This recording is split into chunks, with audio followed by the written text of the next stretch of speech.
Hello, welcome to the third installment of the Pass Facebook Live Pop-Up Expert Series. In this session, you'll have the opportunity to ask me questions about business intelligence or the Microsoft data platform.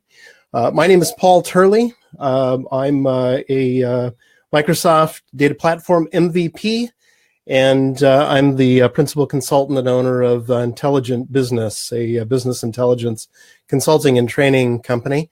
If you'd like to ask a question, just type it into the comment section below, and it'll appear on the screen, and I'll answer your questions.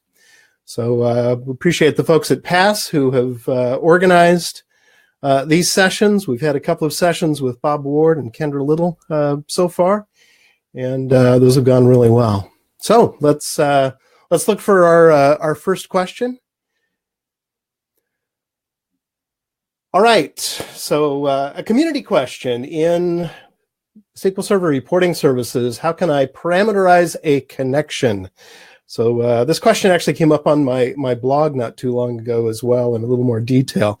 And so we can parameterize connections in reporting services. If we think about when you're developing reports, you may develop against a development database that needs to be tested against a QA database. And then, of course, in production, we would want to point it at the production database. And so you can create parameters within reporting services and then use an expression for an embedded connection. And that is actually the trick, is that you can't create shared connections in reporting services, because shared connection creates metadata that actually gets deployed onto the server, and it's static, and that connection information gets cached. So make sure that you use embedded connections within reporting services. Then you can use an expression with parameters.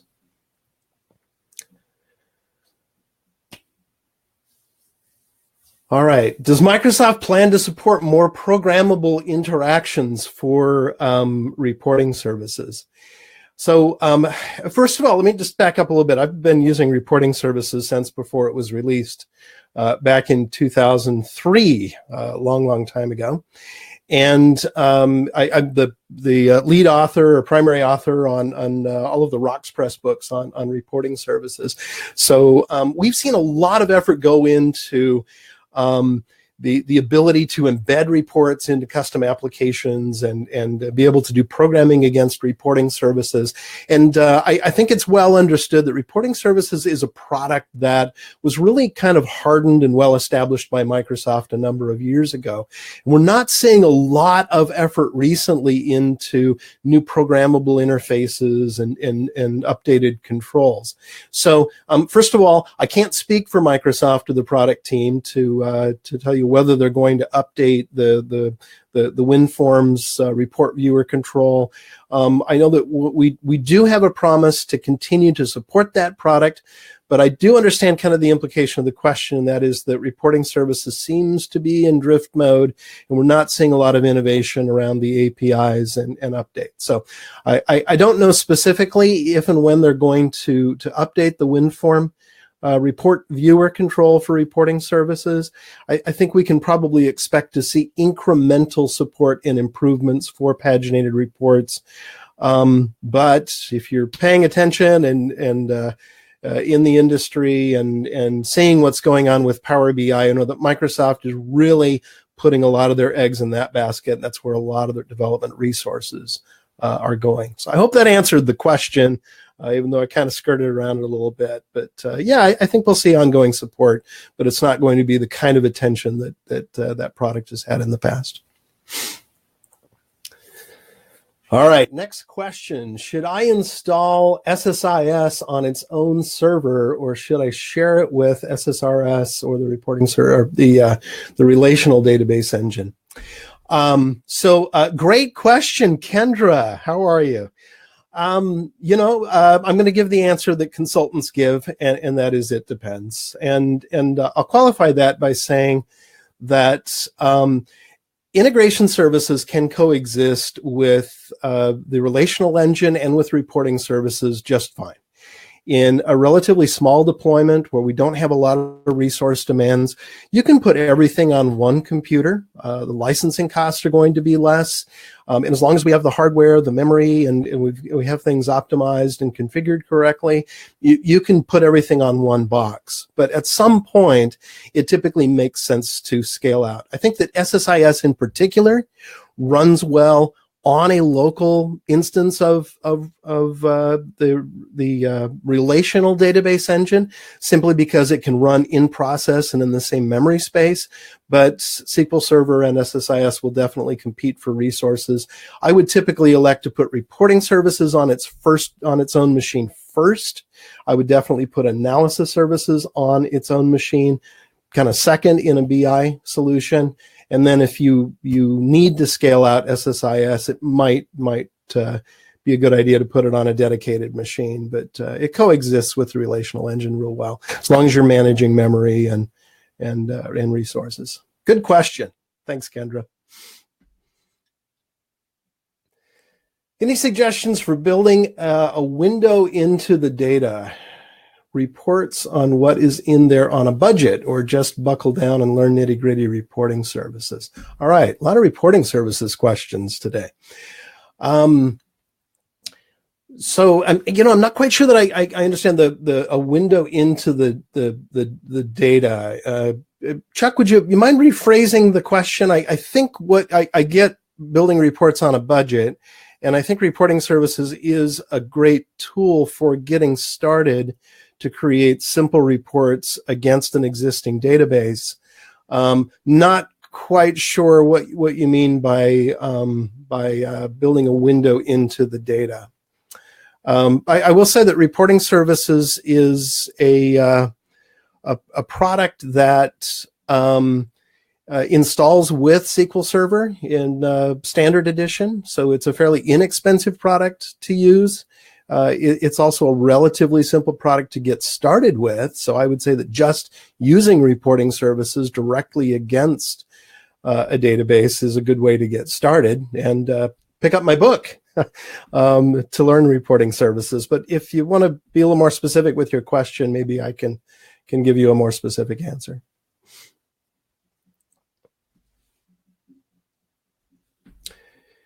Will Microsoft upgrade the reporting services report viewer control for modern WinForms? I believe that this was asked by the same gentleman who talked about programmable interfaces for reporting services earlier.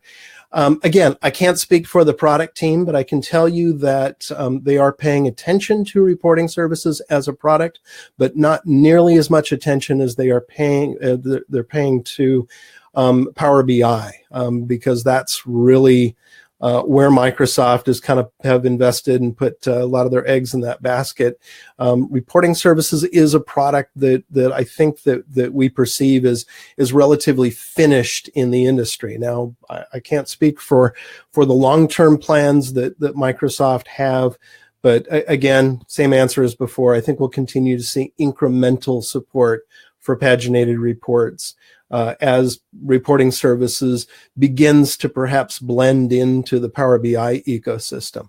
I will say that the reporting services, or what we now call paginated reports or RDL reports, are actually managed by the same product team that is building Power BI. Now, that's not to say that we're eventually going to see one product a la Power BI that also does paginated reports, but I think that there is an effort to unify, and that simply means that there's a little bit of backing up the bus going on within Microsoft to make sure that those products remain aligned. I don't know that I really addressed that question specifically, because I don't really know, but I did have a sense that that's the right answer.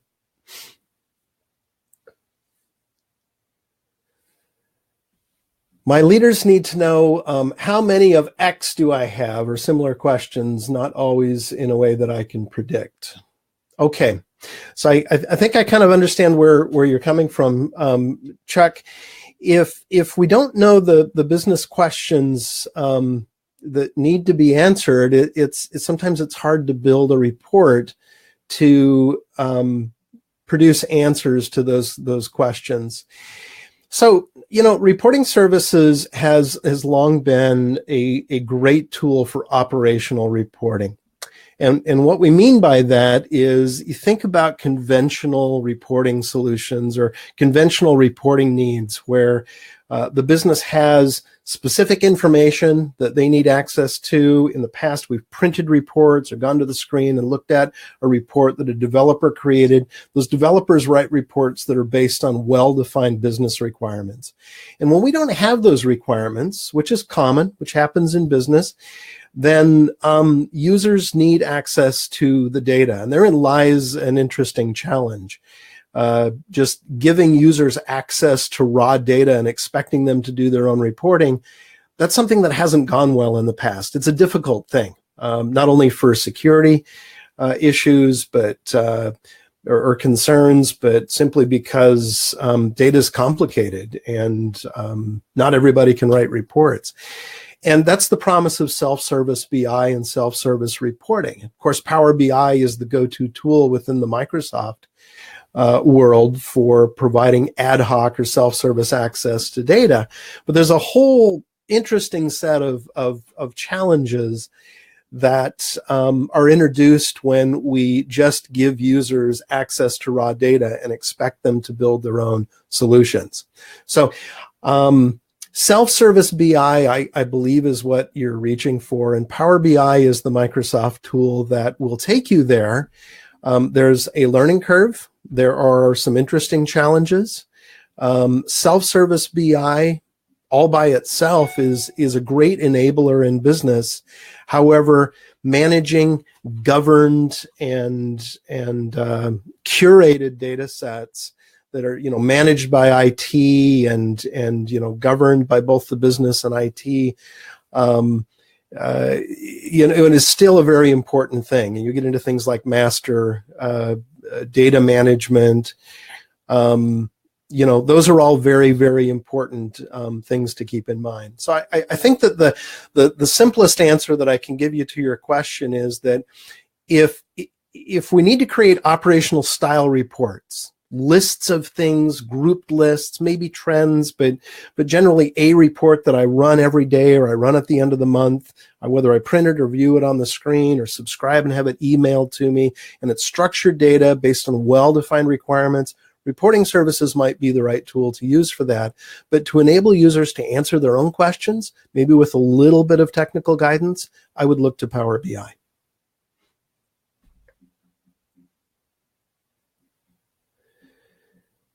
Hey, Greg, could you discuss the advantages and disadvantages between reporting services and Power BI? I just did. That's a big question. And Greg and I are good friends, by the way. And Greg works here at CSG Pro in the Portland area. And this is a wonderful question.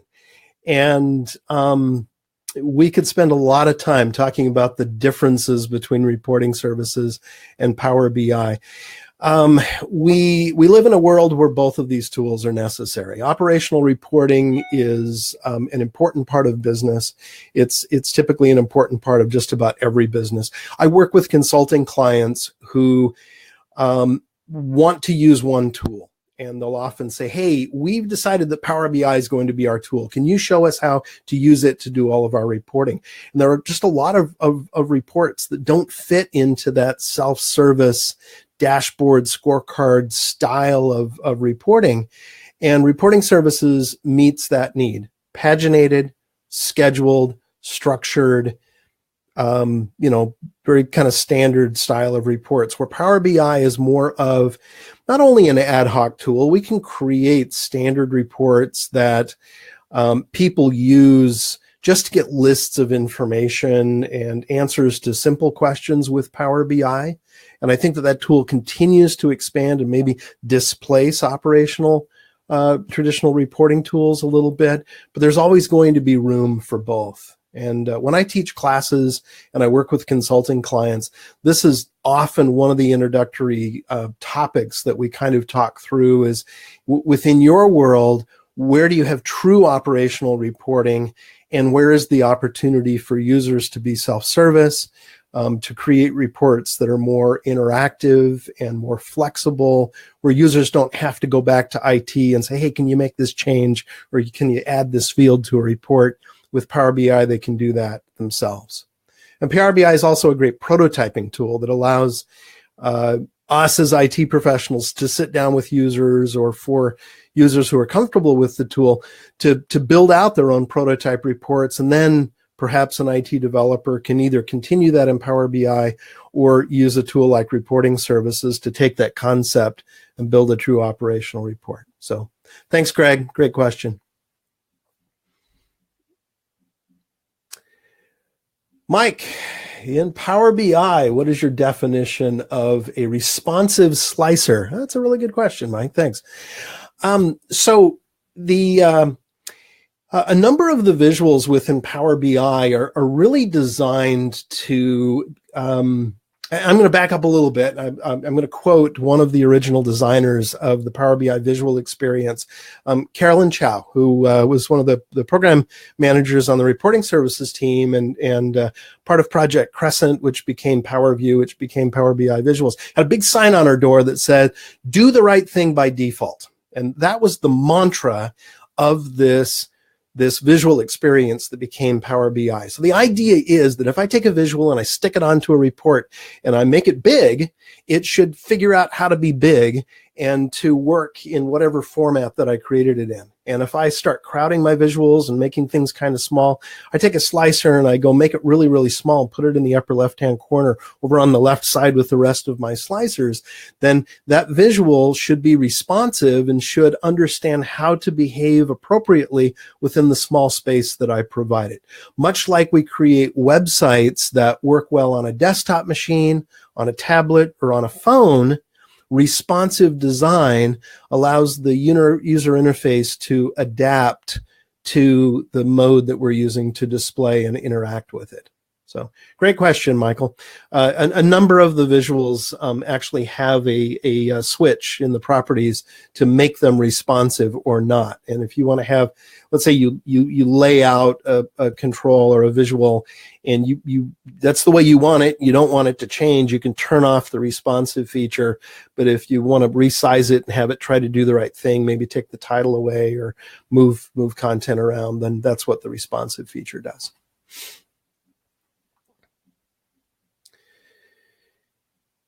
Can we just give Power BI to all of our users and stop creating IT BI projects and reports? Absolutely not. Yes, we can to a point. The world of governed, curated, and managed data is very, very important.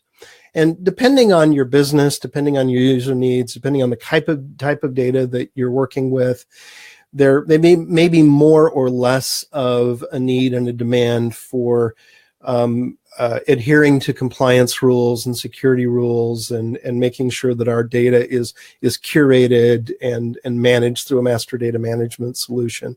So that's a very important force in the industry. But the other force is, let's just democratize our data, give users access to data, give them a little bit of training, support, and hand-holding so that they have access to the tools and know how to use them. Not that that's always easy, but more and more people are coming out of college and getting trained up on tools like Power BI and Tableau and Qlik, and they're more self-sufficient. So you really kind of have these two forces, and you think of it as a scale. Some data needs to be managed and secured and controlled by IT or other business factors. And some data can be democratized and just put out there for users to use. Can we just do B? No, that's a disaster. Should we just do A? We've been doing that for decades, and that doesn't meet business needs. The right balance is going to be different in your business, but it's always going to be a balancing act. This is oftentimes what we as consultants face as we go into businesses and they say, hey, we're very heavily into the governed data realm, and we need help democratizing and enabling and empowering our users. Help us get there. And so those are interesting challenges, but it's very much an it depends answer.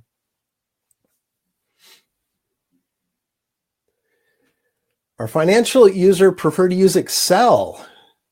Do they have to use Power BI instead? Absolutely not. Power BI grew out of the Excel community. If you look back at the history of Power BI, the query tool is Power Query, which was originally introduced as an add-in for Excel. Power Query is now the get data experience in Excel. If you open up Excel 2016 and choose Get Data, you're using Power Query, which is actually part of Power BI. Power Pivot was introduced as an add-in for Excel as a more capable way to store and manage analytic data within Excel. So the short answer to your question is that if users need to interact with data in a spreadsheet, in a pivot table using slicers and filters that they're accustomed to using in Excel. One, Excel is part of the Power BI ecosystem. So I can build a Power BI model with scheduled refresh. I can publish that up to the service, and then I can use Analyze in Excel, which opens up Excel on my desktop, creates a connection to my published Power BI model, and now I'm using Excel as my reporting tool as part of a Power BI solution. That's one scenario. Another scenario is that I now do my modeling and analysis services, which uses the same tabular technology. I open up Excel, I create a pivot table. Maybe as a financial user, I'm more comfortable doing cube functions rather than pivot tables. You can do that. You can actually convert a pivot table to cube functions, then write my own functions.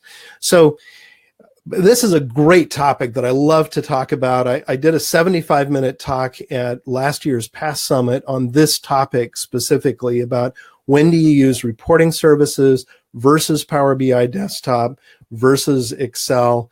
The answer is that they work together in a lot of different ways, but we could really get into the weeds and talk about specifics. But you can use Excel on top of Power BI. You can use Excel instead of Power BI. You can use Excel with Power BI in a number of different ways. We're never going to displace Excel. Excel is the world's largest database, and it's the tool that financial users love to use. There are a lot of different ways to make that work well.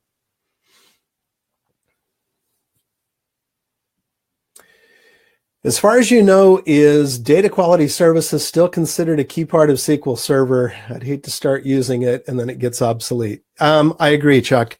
I don't have an answer for you. I can't speak on behalf of Microsoft other than I'm reading the tea leaves as you are, and I see deprecation or I see evidence of deprecation. It's not a tool that is getting a lot of love within Microsoft, but I'm not aware of any official statement to kill DQS. I would put MDS in the same category. It's a product that Microsoft continues to package with SQL Server, but they're not putting a lot of effort into continuing to develop it. So I'm not going to commit to an answer. I'm going to say that I don't know, but I agree with what you're saying. I see the writing on the wall as well.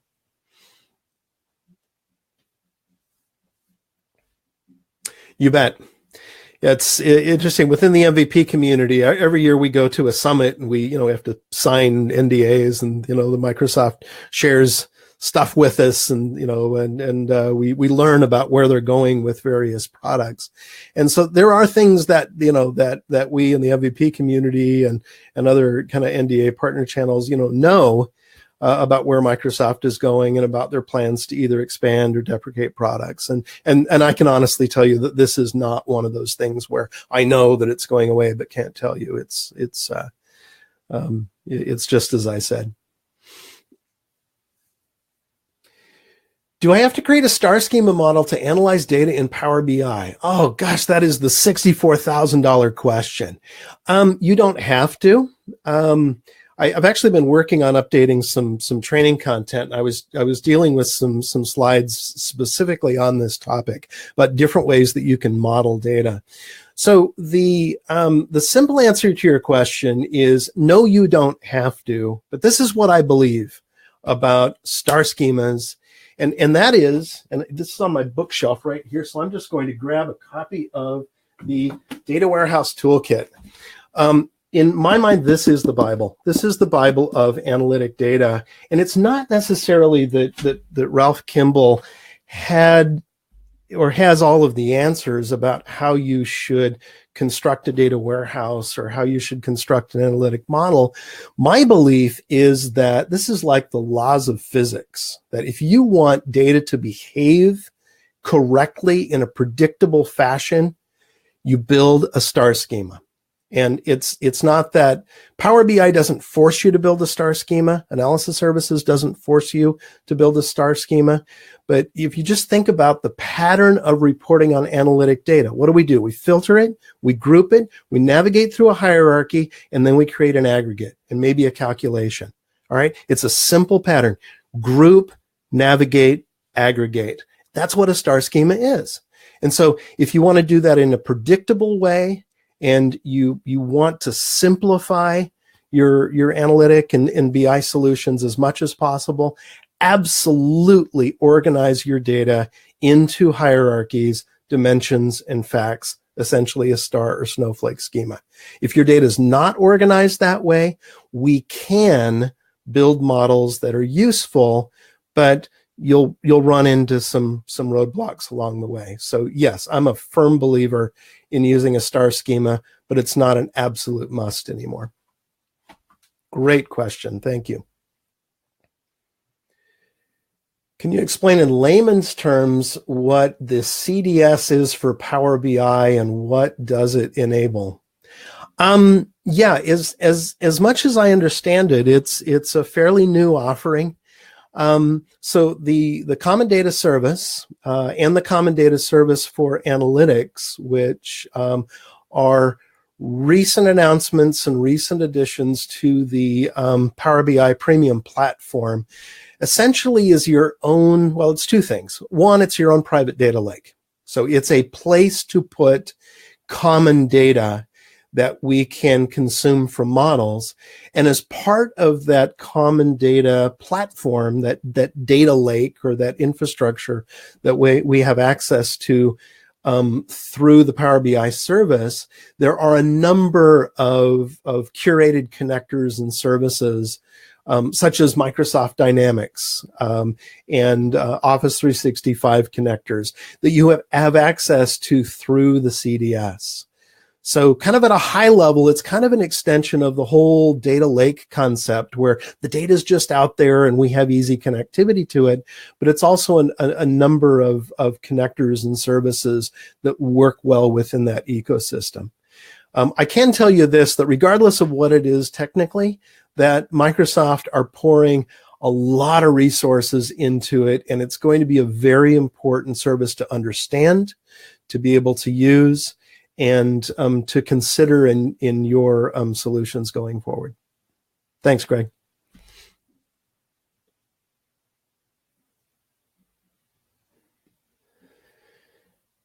Can the Get Data query tool replace SSIS for managing ETL processes? Oh, great question.